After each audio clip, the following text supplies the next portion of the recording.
preparo para a derrota. Já estávamos falando de combeiro. Já estamos falando de advogado de regra. Agora nós vamos falar daquele jogador que simplesmente não aceita que o personagem dele seja derrotado. Ele não aceita a possibilidade dele perder. E isso aí é uma gama de jogadores que podem ter assim. Às vezes, aquele seu primo, seu vizinho, todo confiável, que, como ele é, um cara gente boa, que ajuda idosos a atravessar a rua, que busca as coisas na feira para aquela tia que mora longe, ele é um jogador que não aceita derrota. E você vai ver uma outra faceta dele durante a sua mesa. Você vai ver aquele indivíduo bonzinho se transformar numa criatura monstruosa, formada de puro ódio e que pode derramar isso por cima de todos os outros jogadores. Quais são os tipos de jogadores que fazem esse tipo de situação? Primeiro, aquele que acha que por ele ser o personagem, entre aspas, principal da história, ele nunca vai ter um lado positivo, negativo. É aquele cara que assiste o filme do Steven Seagal, onde o cara nem bagunça o cabelo. É um filme de ação, mas ele nem bagunça, ele não suja a roupa. Ele não tem um momento em que ele tem o risco de perder. O segundo jogador é o que a gente chama de killer, que é o jogador que ele é tão competitivo que mais importante que ele ganhar é ele ver todo mundo perder. E o terceiro é aquele jogador cabeça dura, que a gente estava falando ali, que ele entendeu mal o funcionamento das regras, ele esqueceu dos poréns, e ele acha que tudo que ele fez está certo, e que tudo que foi colocado contra ele não foi contra o personagem dele na história, foi contra a pessoa dele. E isso daí é bem delicado de você tratar. Porque se você conhece a pessoa, uma conversa aí dá um jeito. Ô, cara, isso aqui é um jogo, bicho. É a história do personagem. Pô, quantos personagens ainda? Ele tem que perder umas, ganhar outras. E assim evoluindo. Agora, tem cara que não escuta, não.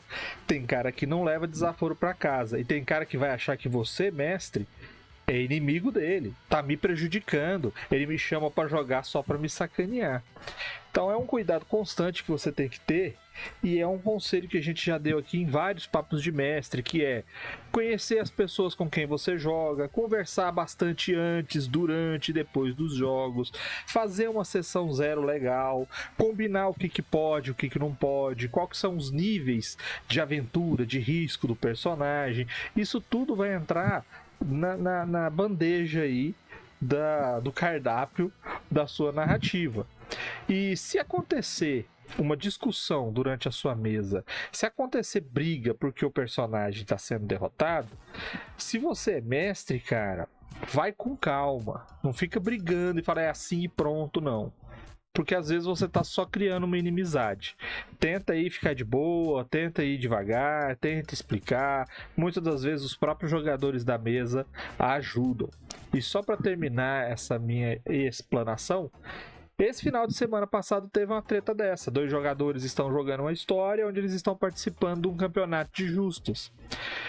E um deles chegou à semifinal e ele foi lutar contra o antigo campeão do ano anterior, que o personagem NPC já foi colocado desde o início, que era um lutador, um justeiro muito competente. E durante a luta, ele perdeu. E ele perdeu porque na narrativa, naquela ânsia de usar suas habilidades e suas capacidades, ele simplesmente ignorou o fato de eu falar que uma das ações que ele fez deu errado. Ele não conseguiu fazer.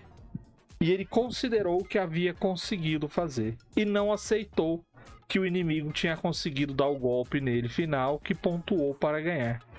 E isso gerou 40 minutos dele reclamando porque ele perdeu, sendo que ele podia ter ganhado porque ele fez a ação lá e a ação não tinha sido feita.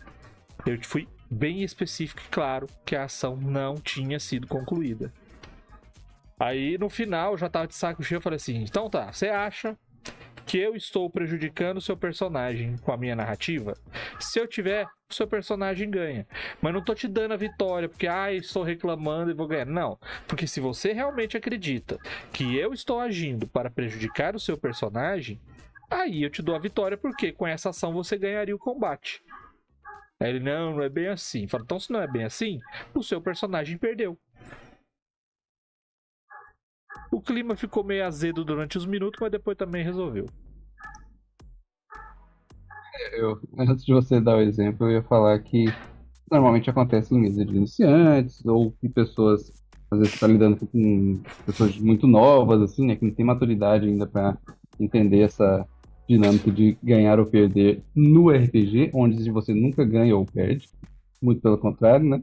Então, é, ficou uma coisa assim, bom, eu não sei quem que é essa, essa mesa do vermelho. Provavelmente foi o Líbio, que o Líbio é esse. Então, o, o que acontece, Eu resguardo a identidade das pessoas.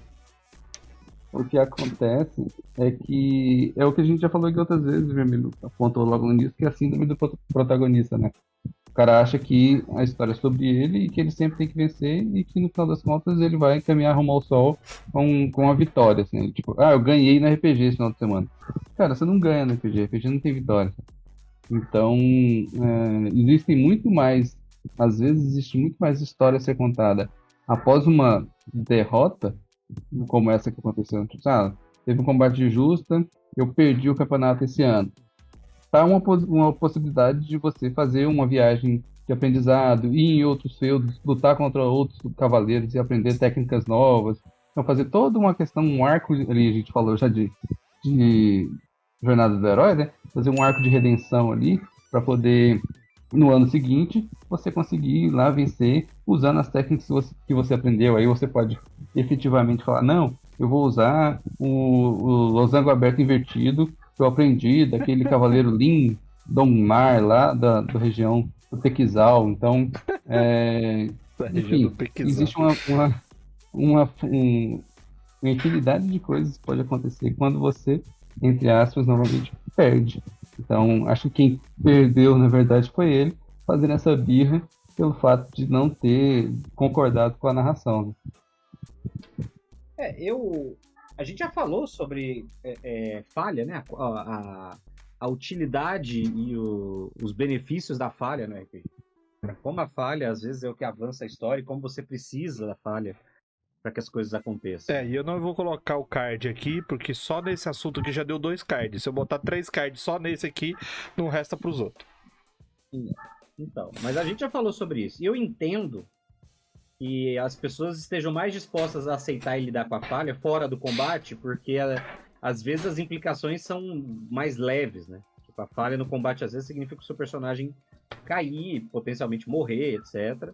E às vezes uma falha em outra situação pode gerar um combate, por exemplo. Mas raramente você morre por causa daquilo. Agora, essa tendência a você não querer aceitar a falha ou não saber como lidar com uma situação de falha tende a ser mais, por um lado, não aceitar tende a ser imaturidade e não saber lidar tende a ser inexperiência. Eu acho que quando você vai jogando, quando você vai se acostumando com isso, você tá sempre meio que preparado pra falha. Você sempre que você vai fazer aquele planejamento de combate, você fala, tá, mas e se der errado? E se der problema? Que é uma coisa que pode acontecer. Você tem que lembrar que o negócio depende de rolar dados, existe um elemento de aleatoriedade. Seu personagem pode ser muito mais forte que o outro e mesmo assim você pode cair.